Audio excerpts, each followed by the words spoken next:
What's good, my dudes? We're back in the saddle with another YouTube banger, and today we are doing a beginner's guide.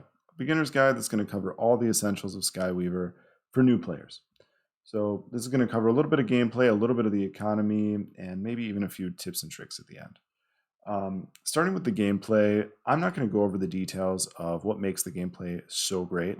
I'll just say it's one of the most strategic, challenging, and addictive TCGs I've ever played, and I've played them all. This one's insane. It's amazing. It has a cool mechanic called um, enchants and attachments that really add a lot of depth to the gameplay.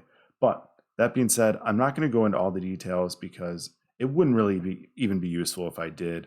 The fact is, you'll retain all the information a lot better if you play through this beautiful tutorial they made. It's really well done. Go play the tutorial, you'll fall in love with the gameplay, and that's all I'm going to say about that. Um, Moving on to the different game modes, this is really important for everybody who's new to the game to understand.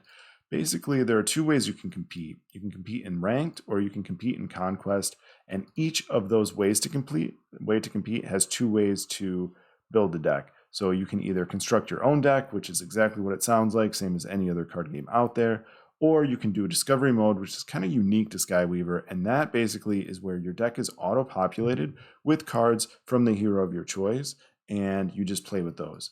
The cool thing about Discovery is that you don't need any cards in your collection in order to play it, because it just pulls from all the cards in the game. That's in contrast to Constructed, where you do have to use cards that you actually own. Otherwise, you can't construct a deck with it. So you can play either of those modes in either competition in Conquest or in Ranked. So let's go a little bit into Ranked and what the rewards are. So actually, before we do that, I'll talk real quickly about the different types of cards. So there's base cards, there's silver cards, and there's gold cards.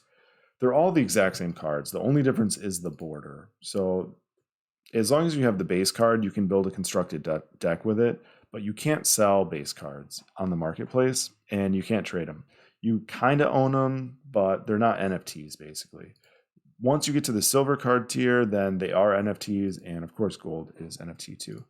The only difference is the border though, so it's not a pay to win game at all. You can just grind the game, grind ranked mode, put in the time, and then you will have a full set, at least in terms of the gameplay. You just won't have silver and gold. So silver and gold, they are with money. How do you actually earn them in the game? Well, there's two ways to earn silver cards, so let's start with those. The first is by playing ranked. You can rank in constructed, and you can rank in discovery. Both of those modes work. As long as you're in the top 250 in either of those modes, you will get some rewards. So the rewards are paid out on a weekly basis, and I guess every season your rank completely resets basically, so you have to reclimb the leaderboard. As you can see, the rewards for being even number one aren't super high, and they fall off pretty quick. So while this does give a little bit of reward, especially for a free to play player, it can be pretty cool because it doesn't take any money at all to play in ranked. It's not the best rewards. If you really want to go for the big bucks, then you're going to have to hop out of ranked and you're going to have to hop into conquest mode. Conquest mode is interesting. It's basically a situation where you see how many wins you can get in a row. If you can get one win before you lose, then you win one silver card. If you get two wins, you get two silver cards. If you get three wins, you get one gold card, one silver card. The catch is you can't enter for free. You have to either pay $1.50 to enter conquest mode, or you burn a silver card. So if you earn some silver cards in ranked mode, for example, you could be a completely free to play player who enters conquest mode and maybe, if you're lucky, gets 3 wins and gets one of these juicy gold cards. About the gold cards, these are extremely limited in the number that are being minted. Every week, there's a batch of 8 gold cards that go on the minting press, and they only remain there for a week. Whenever somebody gets 3 wins in conquest mode, which by the way is a mode where obviously you're going against other players, you're not going against an AI or anything, but whenever somebody gets 3 wins in conquest mode, a gold card is minted, one from one of these 8. And then once the week ends, these gold cards are rotated out and they're never minted again. So that means they can be quite valuable if there's only a few minted, right? Like these are less than 1,000 minted, and a lot of them will be. That's in contrast, though, to silver cards, which can be minted infinitely.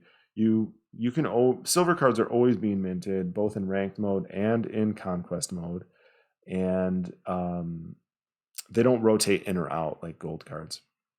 That being said, silver cards can be burned. Like we said, you can burn a silver card to enter conquest, which puts a little bit of deflationary pressure on the silver card prices as well.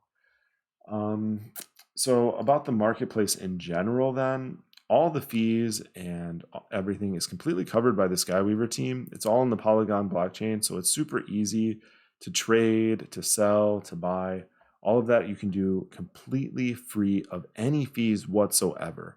The one thing that's a bit, I would say, quirky about the marketplace is they use a system for buying and selling that kind of emulates Uniswap. So sometimes the spread between the buy and sell price can get kind of high. If you're more curious about why that is and all of that, there's some great links in the Discord that you can check out. But honestly, that's probably a bit beyond the scope of this video. And on that note, I think that'll basically sum up at least the essentials. Hopefully this was helpful for some of you guys. If you found it useful, give me a thumbs up. If you didn't, give me a thumbs up anyway. Thanks for watching the videos. Peace out.